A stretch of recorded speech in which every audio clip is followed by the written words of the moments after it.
2006 जेला MLA जारायबाय Lawrence भाइया बधय डिस्ट्रिक्टआव एबसु माबा मोनसे 2006 बे समाव मानाव गेदेर लुइस इस्लारि एमएलए आ एबसु लाइननिया ओमफ्राय जोंहा बीपीएफ बै मामायाव लालमाथि हाथाया बरिगाव बाजाराव नोंबो दंमोन खोमा ना गैया बहाय मिथिं थांबाय मानसिफ्राथ' गैया आरो मोनसे जायगायाव मानसिया दं थानाथ्रुब थांबाय दानिया मा जाबाय उमुसु जाबाय नुयै नुवाखैलांलाय रावखौबो प्राइमारि ब्लकखौ ओमफ्राय बे मा अफिस आंना गन्डगल जाबायलै होनना बुंदों जिरायबाय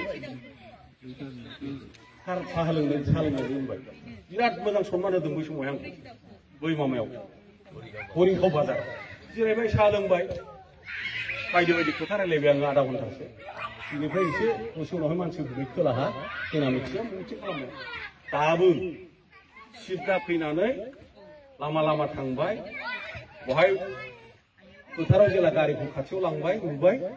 मानाव गेदेर देरहासार बसुमतारी बेथ' आंनि बिदानि समान ना जों एखे लगे बिएलटि खालामबोनाय संगठन खालामबोनाय पार्टि खालामबोनाय थाबोनाय नुहुरबाय दे खोथाफ्रा दस्राफोर बुजिलायनो हागौ थिगसे ओंखारनानै जिरायदोहैबाय थांबाय रायलायबाय साहा लोंनांदों लाबोदो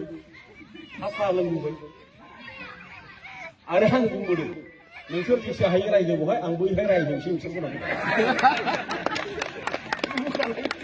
दानिया सानैसोआ बुंबाय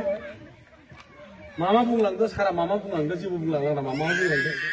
आं मा बुंबावनांगौ गथ'खौहाय बे बुंथारनांगौबा आं सानबाय बाइ इलेक्सनखौ उफुरा इलेक्सनखौ रुलिंआ देरहाखायो होनना फैबाय